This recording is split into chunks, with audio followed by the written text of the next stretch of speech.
Lady K Fever is here with us on Boone Avenue on this beautiful summer morning. And she's been very much involved with this beautiful wall that's slated for demolition.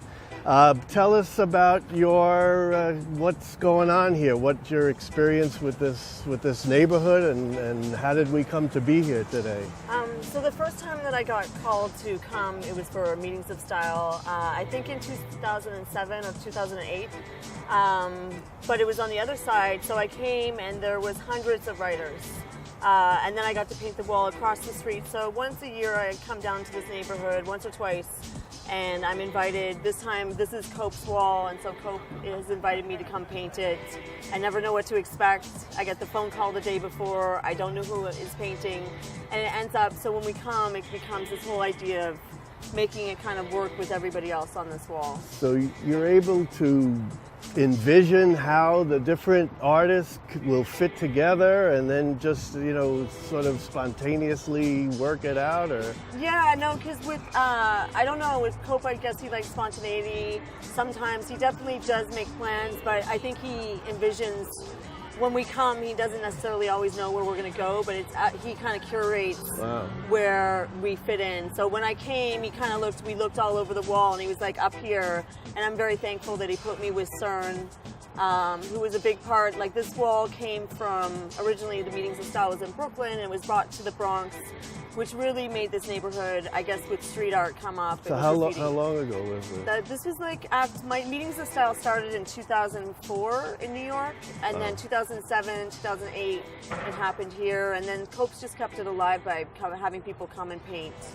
Okay, so what we have here, so this is the beginning of the wall, which is very important. Both sides are always the good, the beginning and ending, but Robots Will Kill. They're a crew from, I think, New Jersey and Brooklyn. There's a bunch of guys. And they were instrumental in getting this wall with Cope in the beginning for Meetings of Style. So they were actually the first people that called me in 2007 and said, come paint, and then it went on from there. So would this be something that they did at that time, or did they come back and redo it? No, they've done it after. So this whole wall is being redone this year. Okay, everything's been redone. So they have this. So it's kind of a social thing too, because then you're having reunions. It's totally social. We spend a lot of times looking at a wall, but what's so much fun about painting a wall is who you get to hang out with. Yeah. So when I was painting, I couldn't believe it. It's one of my favorite writers of all time, Scheme. He was originally in the documentary Style Wars, and he really was a king of the subway lines. He was amazing, and he's still painting. So this is his style, and it was really just amazing to meet him and know that a lot of times these guys are still around, but they don't do pieces, and they're not doing big walls, but he's still painting and doing his thing. This is what other kids look to do this specific style. Then we have Cope, which is fun. It's always fun to paint gates. And then Indy, she is originally from Washington Heights, so Indy 184, and she works with Cope a lot. This is giving me an opportunity to take the time to look at in a different way at what we're seeing. I wish the Bronx Tourism Council would, I know. There's a tourism offer this, insight into the art, that's our, legacy, our strength. Good. No, so then we have the other thing that a lot of people travel the world. Like a lot of guys, these guys didn't travel the world, but people travel to different boroughs to paint. So we have Ski, and then we have 2SA, which are two guys. They used to sell their work in Soho on canvases, and then they've gotten themselves, they're doing a lot of shows down in Chelsea, and also starting to get famous, but mainly from Brooklyn. They're a Brooklyn crew. Which is theirs? So we have Ski up here, and then what's so crazy about this one is that they have these ladders now that compact, so they fold down and fold up, and so these guys showed up with these. I was struggling with this ladder that I had to carry around, but they had these ladders, so they were able to get up big. So 2SA, a lot of guys really like him. He was a bomber. Same with Ski. A lot of these guys like Cope start bombing, and then they always did art, but then they start to sell their work in galleries. So 2SA and Ski are another guys that I guess are hot on the rise as far as artists. Amazing. So, and then we have Cope, which, So he's somebody who's been around for a while. So what a lot of people don't realize, I guess some people do know, but a lot of people don't realize what Cope is known for is just his bombing stuff, but he really is an amazing piecer. I mean, the amount of details, when you're up close with it, there's a lot going on, but you take this away, it just pops right off the wall, and that's what he's known, that style, and that's definitely a Bronx. His work for me just is so much about the 1980s and the Bronx and all that energy and tension that was going on in this city. He's like an expressionist almost. He's an expressionist, but what he's mostly, what he gets known for is his stuff that's very simple and his bombing. Cool. So, and then coming up to this section, what's really great too is that the energy changes as we go down the wall. It's almost like a history with like looking at even just the style of lettering. So then we get into, I think it's Sien. It's S-I-E-N. As you can see, he's got a stencil on here. And then he writes IDE sometimes. So his style, he's part of the X-Men who have this amazing, they were part of they worked in the Bronx as well. So there's they're a crew that really pushed forward this kind of style that was happening that's very flowy and it lifts off the page and it floats. It's kind of floating and I really love his style. So this top thing is something different. Something different. Yes. Okay, so there's like, so who determines, I mean, is it determined how much space you're going to get when you come here? Okay. Well, I mean, basically, you're kind of wherever you can fit in and figure it out. Yeah. So then we have coming up, I've heard about him, I'm not sure. Okay. Yeah. I think he's from Europe or something, but I could be totally wrong. And then, so what we have here, the YMI crew, and this is CERN. So when CERN and I were in 2004, we were put together through Backspin Magazine, who I used to write for, to put together Meetings of Style, New York edition. So it's really great that I got to paint with him again on a wall, and kind of like, it's kind of sweet in the sense that if we didn't know the wall was coming down, but the fact that the wall is coming down, it's a nice note to leave it with Cope and with CERN because they were instrumental in making Meetings of Style happen back then and also at this wall. So CERN's known for these characters and doing this piece, commentary. He does a lot of work, me and CERN, and he do like talking about nature, the city, your experience through nature and the city, and how you kind of put those two worlds together. With Martha Alicia, we have this dog, and we have a worker, and we have a child, and we have fish. We have all this idea, like what I really love with Martha Alicia's work is really hopeful. And so I feel the same way, is that we have this amazing compassion and sensitivity towards what we idealistically would love to see. And just her, I love the mood of her palette. So when I was looking at it, I'm looking at the fact that she's using yellows and oranges. It's like, what can I complement? When I show up, I just bring whatever paint I have or whatever, we say full cans, whatever full cans or whatever. So I just looked at the palettes that these two were working with, and then I was thinking, especially with CERN, because it seems like it's very much talking about this, a darker city, and I really want to bring this idea of the stars and the heavens and I love the way he and the opens energy. this little window into the the blue sky thing. It's really how it's interesting. He's painting. I mean, he's painting on bricks. Yes. He's painting bricks on bricks, which is really cool. And then I felt like this was kind of like sometimes what I like to take is the negative into the positive. So this is like the toxic smoke and spew from the city, and then it becomes effervescent and then becomes something positive. So it's like I work more abstract, but it's about emotion and those kinds of things. So I was just trying to take the emotion of what I saw, and because they weren't here the day that I was painting. So when I came, I was like, what can I add to it that kind of makes it a 360 kind of experience and narrative. And then with this girl as well, which I thought was really cool. Okay, and now how do you feel about what's going to be happening here? I'm saddened by the fact that it's a beautiful wall, and what was really great that it's a beautiful experience, because ultimately doing graffiti walls and doing street art is about the experience in the neighborhood or the experience with the other artists. So I'm disappointed that I won't be coming down here, but there's definitely other walls.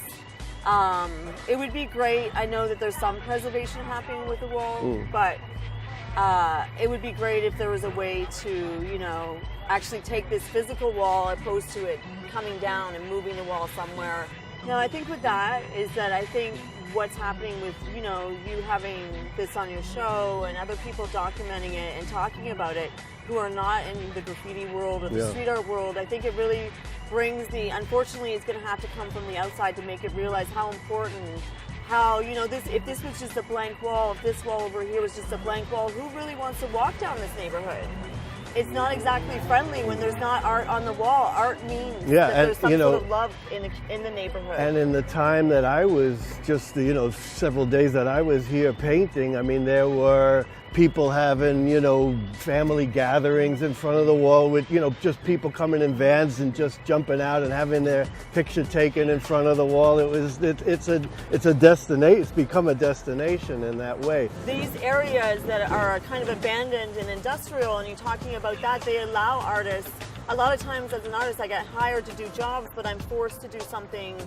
I mean, of course I love it, but I have to do something possibly that's for a certain audience, for a certain neighborhood that really talks about their issues. But, you know, I get to come here on this wall and I get to play. Like normally when I get walls like this, I get to play, I get to have fun, I get to experiment, and I get to push my craft further. And so that's what's really great about buildings like here and in neighborhoods that are more industrial, that as artists we really get to express ourselves freely. You know, and that's really a beautiful thing, because that's something that's disappearing, I feel like, in New York. I feel like other cities in Europe and Miami, they all support artists to be free and to experiment and kind of take the craft to a whole nother level. And so that's also with the Bronx, the history of having these dark areas, these neighborhoods, they allow kids to really be creative and really take another art form and blow it up around the world like hip hop did. You know, you know, I know so little you know, about that whole perspective that you've shared with us, so I really appreciate it. You know, this one thing is, like, if you go anywhere in the world and you say you're from the Bronx, there's a certain level of respect, and I think that's amazing. People really respect that, especially in hip hop culture. That, you know, it's like you are someone who's you're living hip hop every day. Whether it's you define yourself as a hip hop person or not, being in the Bronx, it's hip hop, and it's a really beautiful thing. You're hip hop, Daniel, going out and doing your stuff on the streets and stuff like that. Cool. You're in touch with the culture that's happening that influences the world. All right. So, well, thank you for the compliment. Yeah. Well, I'm so glad that you're able to join us today, and that we got here before this, you know, just becomes a memory. And look forward to meeting up with you when you're, you know, working on your next wall. Okay, good. Well, thank you for having me, Daniel. It's always a pleasure. Thanks a lot.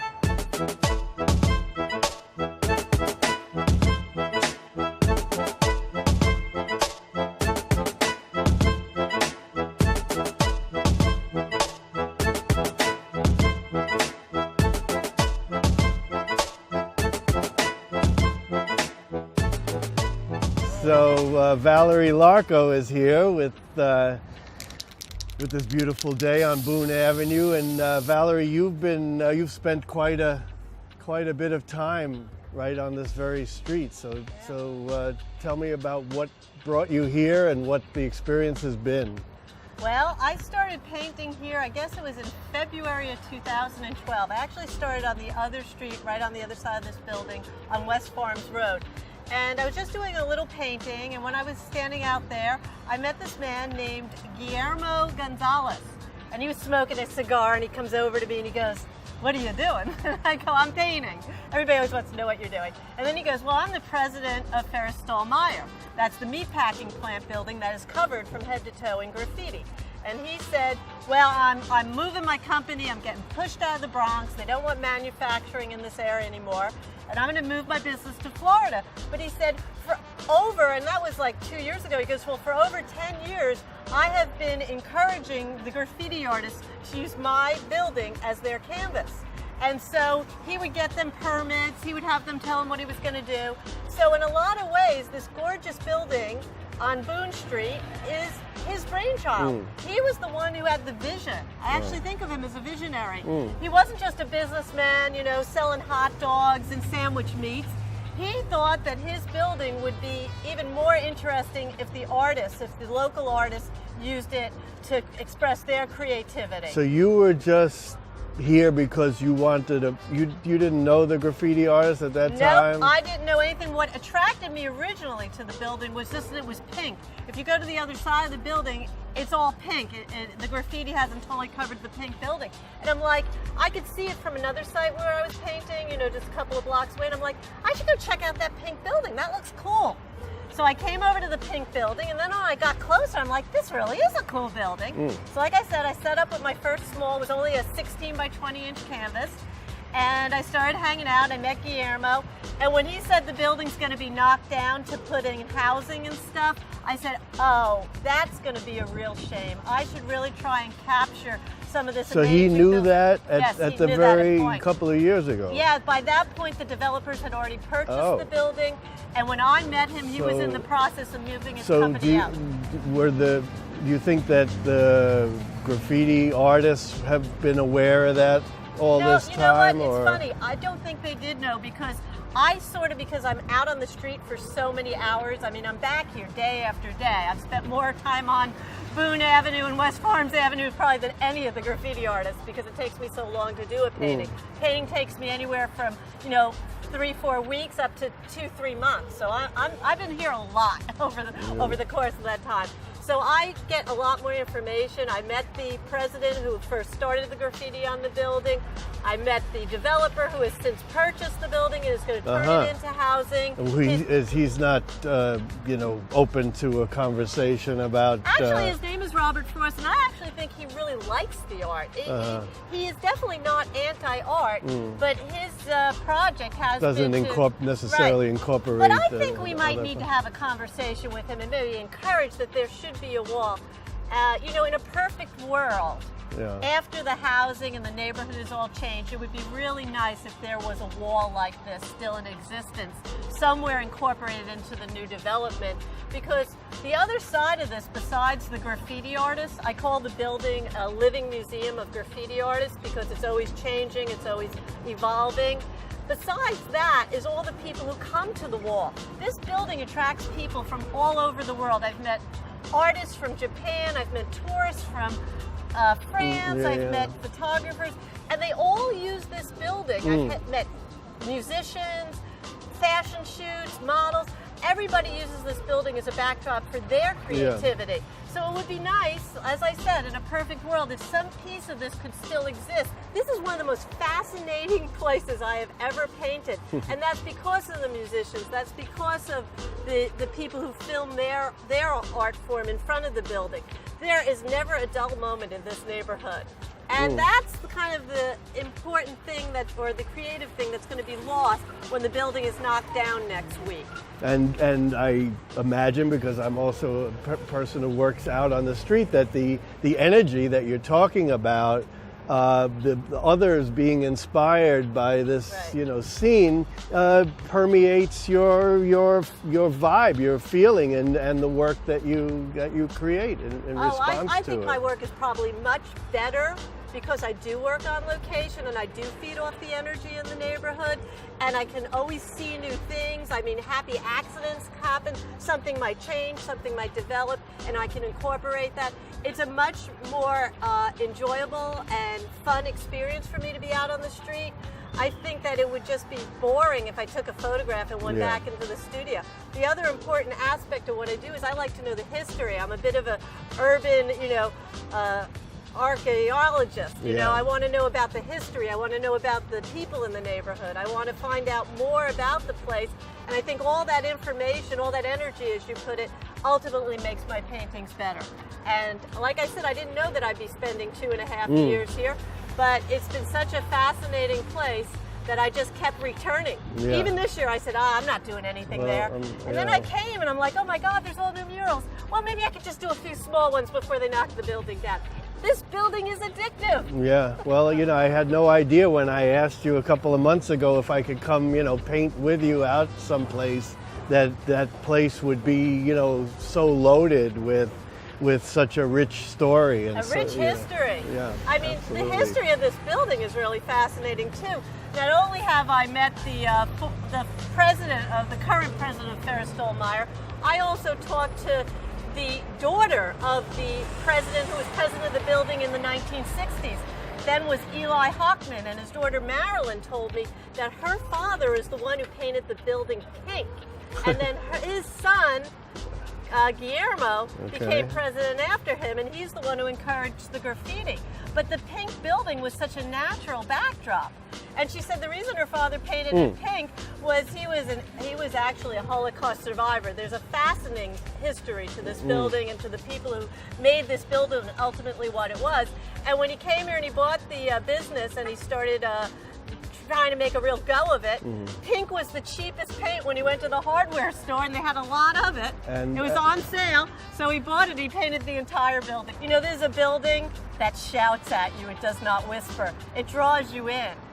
First you see the big colorful building, and then you get drawn into all the art that's on top of that beautiful pink backdrop. Cool.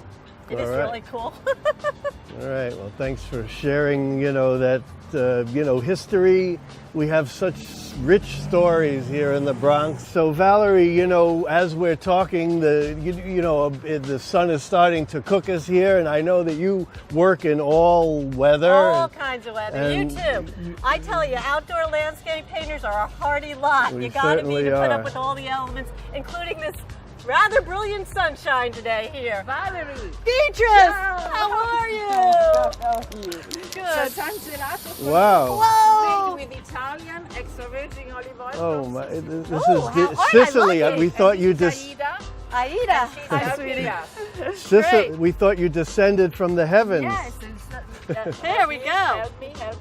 All right. Oh, God, this looks so good. Wow! Thank What a you. Amazing Oh, timing. I won't say no. Yes. Okay. Wow. Did you make this, Beatrice? A friend of ours, a pastry chef from Manhattan, made this with our thank extra virgin you. olive oil, which is called Piano Grillo. And you have a And we business have a here in the warehouse. neighborhood. We import Italian food. And the name of it is is? Gustiamo Inc. We have a website called gustiamo.com. Okay. And we are right across the street. So, and you've been at here the for corner. a while, or? We've been here 14 years. 14 We've years. seen all these murals going up. We know Valerie well. You know, clearly a lot of love and skill and art went into the making of this gelato. So This is centuries-old traditions to make gelato. Started from the Sicilians, or before them the Arabs. And the pastry chef who made this used our best extra virgin olive oil. We import Italian food, So extra virgin olive oil, pasta, tomatoes. We have a warehouse here in the Bronx. We've been in the Bronx 14 years. And it's right one block off here. And So Gustiamo is a name, family name, no, or? gustiamo in Italian means let's taste together. Oh, It's perfect. Like, it's a learning experience. Let's eat all together. Let's together. share. This And is let's fab. share. Oh, you're going to share more with me. God, I How won't is say it? no. How is It's amazing. This is a very special We have treat. a website, and we sell gustiamo.com, and we sell to chefs and stores here in Manhattan, Brooklyn, and around the country. Okay, well, thank you so much, Beatrice. Thanks for This is- stopping by. Beatrice is amazing. So, you know, any of you other wonderful food producers, whenever you see us artists out in the street, you know, us. don't Feed be us. shy. Feed us. Yes, we love need samples. sustenance. We Thank love you. samples. Thank you. Thank you so much. Grazie molto. So, Valerie, thank you for bringing these paintings that clearly were done here in the neighborhood. You want to tell us a little bit about these? Sure. This is the largest painting I've ever painted on location. And when I started it, I started the right side, which is the loading dock, which is right down the street here. I started with the loading dock. Before I painted the building with graffiti, I've always been interested in industrial sites. I did a whole series of chemical tank and other kind of tank paintings. So I really love this tank there, and then the loading dock. It sort of had it all. And even before the graffiti, I was very interested in commercial signage. So I love the Ferris Stollmeyer Meatpacking Corp sign. So this painting sort of incorporated all of my loves, industrial, signage, and then the new love of graffiti. So it had it all, and I started there. And as I was starting to finish the painting, I'm like, what am I going to paint next? And I kept looking at the building right next to the loading dock, and I'm like, that is such a cool building. And I'm a big fan of the King Bee, the Royal King Bee, the graffiti artist. I love his work. And he had several pieces along with the Shepherd Fairy. Cool. And Shiro's in there, the graffiti artist, the woman from Japan is in there. So there were all these cool people, and I'm like, why don't I do the other one too? Now I'm like, well, if I'm going to do the other one, why don't I just make them match up? So hence, this diptych was born, the largest painting I've ever done on location. Something like this would never have happened in the studio from a photograph. It wouldn't even occur to me. But standing here for months, I mean, I worked on this diptych on over a 5-month period. I started, and it was summer. I ended, it was late December. I finished this painting right after Christmas of 2012. So did you paint it entirely on location? Yes, I did. There was a little bit of adjusting of values. There's a little bit of fine tuning with, I do a little bit of color in transition areas, but almost all of it was done on location. Cool, and having that sweep is a whole different experience. I'm a big fan of that. I've had pieces that have grown to 20 feet, and somehow, because I feel like it really captures, like, when you're in a location, you're influenced even by stuff that you don't see, that's off to the sides, and you can't compact that into one little canvas. So let's move on to this next one. So what's the relation of this piece to this piece? Well, you're looking at them and you don't even realize they're the same building. But this is the first large painting I did in early summer 2012. It's on the other side of the building. Here you can really see the pink color I was talking about, that the Eli Hockman, the president in the 1960s and 70s, he's the one who painted the building pink. And I really loved this pink building. I loved all the different colorful graffiti. I love the traffic sign. You got some cars. It sort of is the whole building in one painting. But you walk around, that's on West Farms Road, you walk around onto Boone Street, and it's a whole nother world. Yeah. And that's sort of the beauty of the graffiti and this building, and also the beauty of painting on location. You can just turn your head and there's a whole nother world you can capture.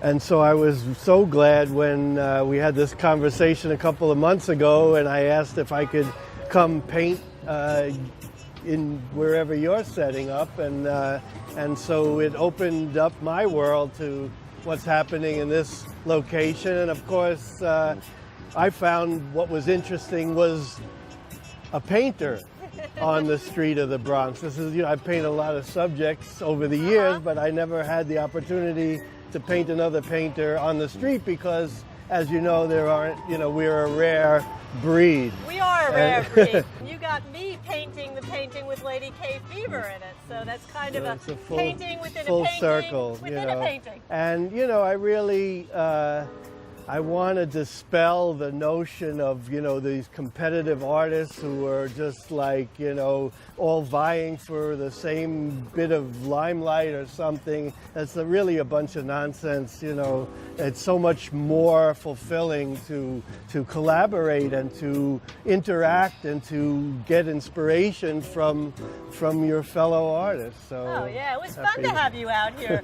I got to share my world with you. Yeah. When you asked me if you could join me, I'm like, sure. I said, you have to come where I'm painting because my building's going to be demolished, so I'm on a clock. But as long as you're willing to come to my world, I'm happy to have you. Cool. All right. It was fun. It was a fun experience. It really was. Welcome to Art and About with Danny Halbin on BronxNet, taking place today on Boone Avenue, 173rd Street in the Bronx. A very unique location. So I'm going to jump into this painting, and which will include perspective, looking down the street always want to think when you're composing your painting, foreground, background, large, small, the balance of opposites. So what am I doing? I'm making a compositional outline. I'm blocking out the key shapes. So I'm looking up, I see foreground, big wall, beautiful graffiti. I want to leave enough space, so I'm just going to draw my lines light, meaning only making it dark enough so that you can see your lines, because they're going to change. And you want to be able to change everything without making a big mess. So I'm blocking out my big shapes first. And that will determine, it will give me the ability to determine where, everything fits on my canvas. I want to have enough room for this big-headed girl in the foreground. I want to have room for my background, for the road in between, the building across the street. And so I'm using a little bit of brown paint with a lot of my oil painting medium, a lot of oil. If you were working in a water-based paint like acrylic, you'd be using a lot of water with your acrylics. But in my case, it's oil all the way. So I'm going to block out my shapes. And remember, you're never stuck with the shapes that you're making, with the lines you're putting in, because you're working loose and light. You don't like it, take your rag, you can rub it right out. And if you can envision the scene that you're painting as 4 big shapes or 5 big shapes, however many shapes that can be reduced, so that without investing a lot of time and effort and without giving in to the urge that we all have to use a lot of detail and jump right to the detail, if you can just discipline yourself to block out the shapes right off the bat, right at the beginning of the process, so that you can see how they fit together. You have to create the foundation, the pieces to this puzzle. And now, once you feel confident about these shapes, you can bring in the next layer of detail. So we have blocked out the basic foundation, the basic shapes of this painting. The next step is to fill them in with color. And I'm going to start with the sky. So, I prepare my paints ahead of time in the studio, and I mix a variety of colors. But of course, when you get out on location, you see the colors that you're trying to match in the world, and so you may, find yourself having to remix some colors and find the right shades and values. And so I think this is a good sky color. Always keep your rag handy for drips or smudges or whatever. Oil paint, as I have mentioned before, is a very forgiving medium. You can change it at any point. You're never stuck with what you have. So you will notice that I'm using a larger brush for blocking out the colors. So I can cover large areas. And I don't even want to get into the clouds or the nuance, the fact that the sky always gets lighter at the horizon. We'll wait on that. So every section that I've blocked out with my compositional outline creates a shape. And now you can see the shape that I've created for the sky. And that gives me a reference for the rest of the painting. So next, I think I will save my my blue sky brush, and I think I'm going to block out the road. So I just want to make sure I'm going to re-examine my composition. Maybe I want to show a little bit of the turn in 170th Street to show like more of a cross shape that the street is making, and the street is it's a gray. It's a lighter color as well. So I'll try to mix that. You always want to prepare a lot of white. You want to have a lot of white available for you because that's the color we use the most in painting. And as you see, in a few moments, I can get a sense of the landscape, of how this space, how we are able to, transfer the three-dimensional world onto a two-dimensional surface. And I'll mention the word perspective again, in that everything gets smaller as it goes further away. Everything that's below eye level goes up to the horizon. Everything that's above eye level goes down to the horizon. So if there's a rooftop that's heading away from you, it's going to go down. If it's above you, it's got to go down.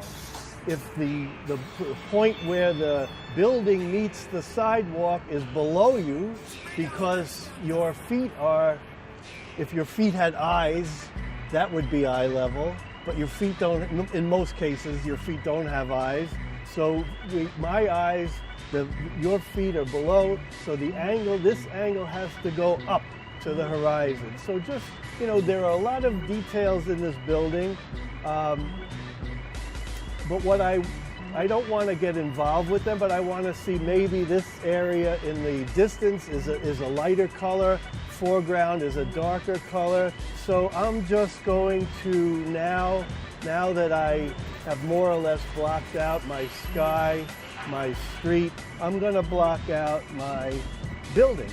And I'm going to, I always, when I'm painting in the Bronx, I always bring lots of grays, browns, beiges. Those are the building colors. So I have a bunch of those mixed up. And I know in general that this side of the street at this moment is in the shade. And I'm going to try to be conscious of that. You always want to be aware when you're a painter. The one thing you want to say to yourself right away is, where's my light source? Which angle is the light coming from? Which angle are the shadows being cast? So at this point, if I'm going to make this more of a morning, midday painting, I'm aware that that's going to change.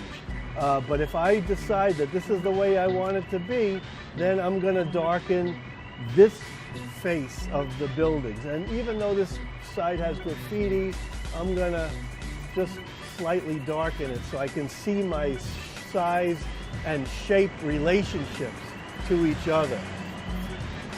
Okay, now we have shadow and sidewalk to work on. Now the sidewalk is lighter and yellower than the road itself.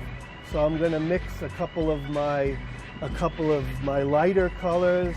Try not to try to keep them as clean as possible. It's a warm, kind of an orangey tone to the sidewalk. I think I mixed too much of a greenish cast, so I need to balance that with more red.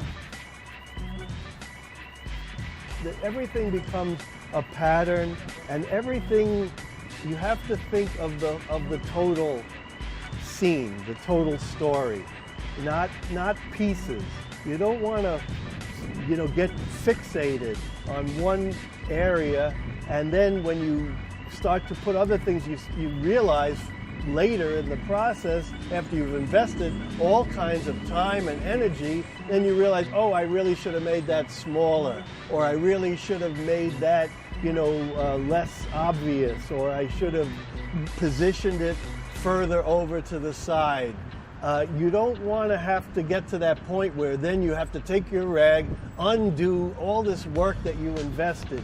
You really want to be able to get quickly and efficiently to a sense of these relationships. You want to see the world in terms of shapes and colors and relationships. It's a different way of viewing the world. So again, if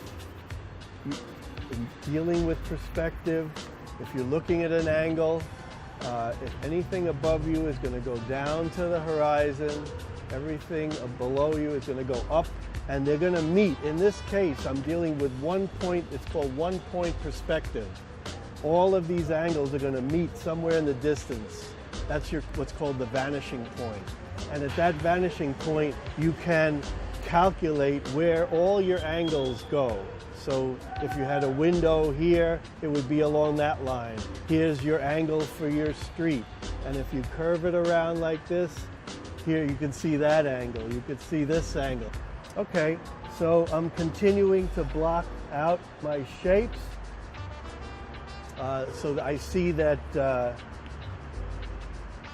that the top of this building was newly painted white, and we know that it's heading that way, so it's going to be getting. Oh, I've got to make sure I blend and mix my colors correctly, and I'm just going to tilt it down a little because it's above eye level. That's going to a different vanishing point that's heading in that direction. Don't get frustrated if you feel confused. I teach architecture students, graduate students, adults, kids. Perspective is a challenging concept, but it's something that it's important that you work with in your art because it just makes life that much easier once you get it. So just to jump ahead a little bit, you know, now that we have a sense of the lay of the land, I'm going to just block out a couple of these details of the graffiti. And I also am aware, so this is the top of the building, heading down towards the horizon, the far edge of the building. And I just want to kind of block out some of these details. Sometimes in order to see the shapes we're creating, you can work around them with a negative space, The negative space is the space, so it's not the head of the dog itself. I think it's a dog, but it's the space around it. So I'm defining the dog by the light space around it, just so I can see. And I see how, that shape is working on the facade of the building. So I'm just going to sort of try to pick up on some of these key elements, and I really wanted to get this at least a chunk of this large girl's head into this picture. So I'm actually going to eliminate a bunch of the mural that's in between the dog and the girl, and I'm going to compress the space. So again, we are not replicating the world. We're picking up on the elements that we want to use. We're taking liberties with the world in order to use what we are most attracted to, what we feel will best work for our purpose, for our painting. Because ultimately, this will never be compared to that. First of all, in this case, these walls are going to be demolished, unfortunately, in the next week. But also, the painting will be seen unto itself. And it has to work as a painting and nothing else. So any editorializing that we do as artists, any decision making is all part of our creative process. It's not something that anybody can tell you, oh, these are the rules, you got to stick to what you see. You have to, create only what's in front of you. So, I'm gonna pay a little bit more attention So you notice as I'm working, I am finding a consistency with the paint that I'm using to outline that allows me to not use too much paint, because these lines are going to be covered, but that will give me enough of a clear definition of shapes that when I go to fill them in, most of the work is done already. So again, you know, what's great about copying other artists' work, which is what I'm doing now, copying a little piece of Lady Kay's painting, is it gives me a better feel for her process and her imagination and how she sees the world. It's funny because it's one of the great teaching tools that has been used since probably all through time, but certainly since in all academic painting. The idea of copying the artists whose work you really admire is a very well used device for teaching art. It's the best way to learn about the decisions that artists make. And just by looking at it, you can get a certain feeling, but by copying it, you can learn a lot more. So again, I'm going to use the negative space that she has created with this orange flowing from on top of her letters, and I'm going to use that device. I didn't have room to put all of her letters in there, but I'm taking the liberty just to include a few. I hope she doesn't mind my editorializing her work. And I'm just going to sort of dissolve the letters into this girl's face, I guess. We'll see how it all fits together. And I'm going to darken the space in between the letters so that they're clear and easy to look at. I might modify that later, but as you notice, I'm basically not doing any blending. I'm just using flat colors, and it's part of this, you know, what I call the blocking out phase of the painting. So along the top is kind of a little bit lighter than what's below it. So I might get a little bit more into detail.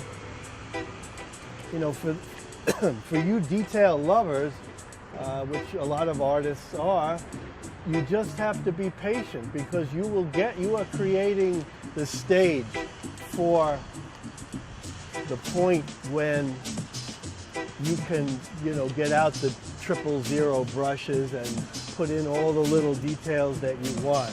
You just have to have patience, because if you jump in too soon, you can make the most beautiful manhole cover ever created, but unless it's in the right location and it's the right size in relation to the rest of your picture, it's not going to work for you. So you want to give this systematic approach a chance, because it will help you to get to the point where you've blocked everything in. You can step back, make adjustments to key relationships, and then feel a great deal of confidence when you get to the detail part of the story. And again, it's all, you know, very forgiving. You can make your changes. If I want it, let's say I wanted a pure white crosswalk, I can take a scraper, I can scrape paint off so the white I put across this crosswalk will not blend with the paint that's below it.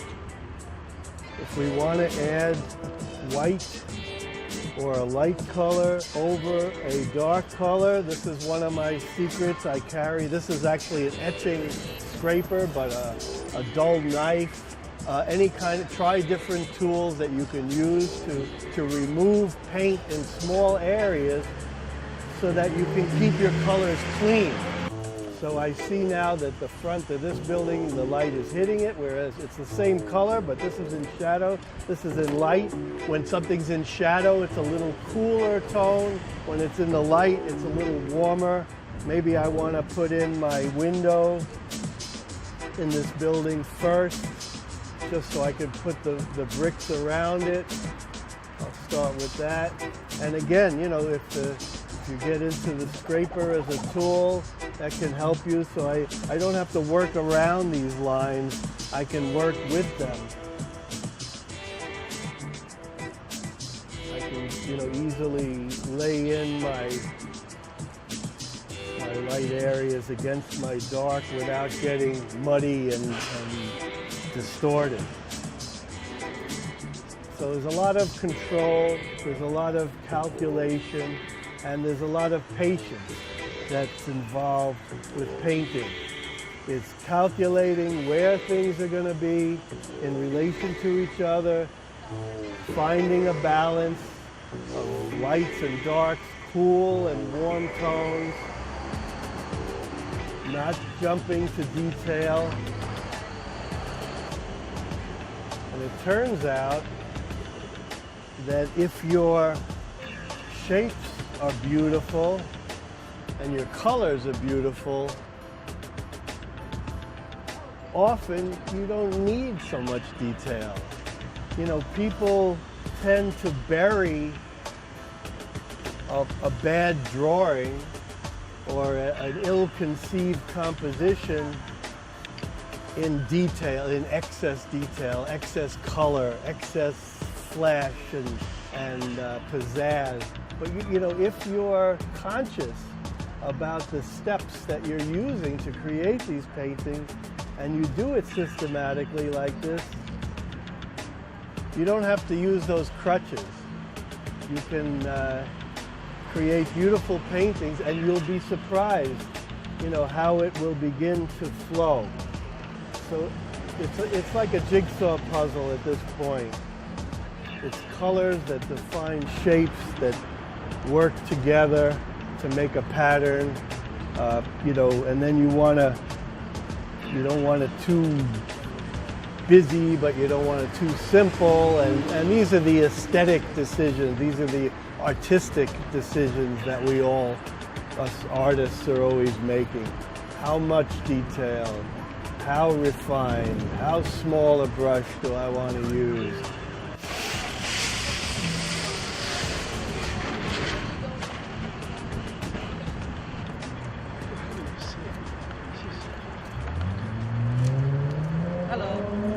Hello. Hello. Yeah, I'm painting the neighborhood. Wow. And doing an episode of Art and About That's awesome. for BronxNet. Thanks.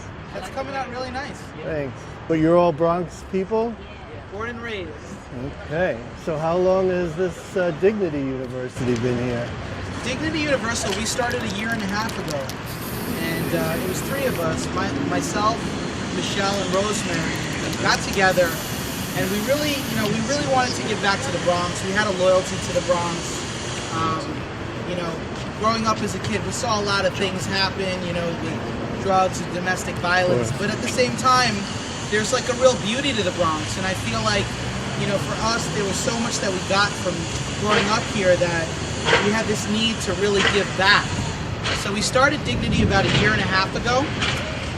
And really the center is designed to connect people to their life purpose. We believe that everybody has a life purpose, and there's something that's unique about every one of us. So for example, for you, Danny, there's something that's unique about you, you know, based on your past and your experiences. And what we see in front of us. I think we see it, we're looking at it firsthand right now, Danny.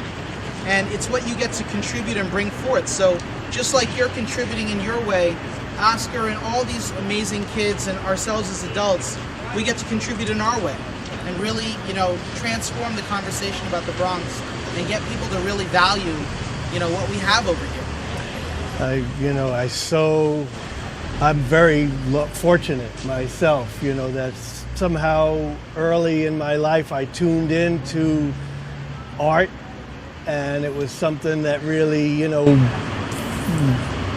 got me excited. And, you know, I consider myself really fortunate to have been able to do that, and still, you know, at age 58, sticking to my program and having, and it's not a stuck program, it's fresh, you know, coming out here today, you know, having the support of Bronx Net, you know, having my friends, you know, show me, enlighten me as to what the whole graffiti thing is.